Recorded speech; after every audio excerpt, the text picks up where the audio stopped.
ஆண்டவராக இயேசு கிறிஸ்துவின் வெளியேற பெற்ற நாமத்தில் அன்பின் வாழ்த்துக்கள்.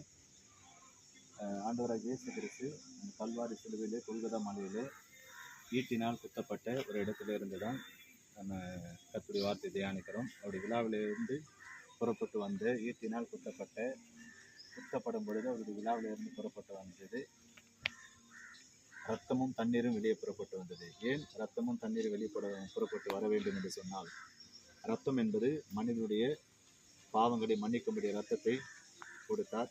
தண்ணீர் என்பது ஒரு பசுமையான வாழ்க்கை வாழும்படிக்கு ஆண்டவராக இயேசு கிறிஸ்து தன்னுடைய விழாவிலிருந்து தண்ணீர் புறப்பட்டு வந்தது. அது ஜீவ தண்ணீராய் வெளியே புறப்பட்டு வந்தது.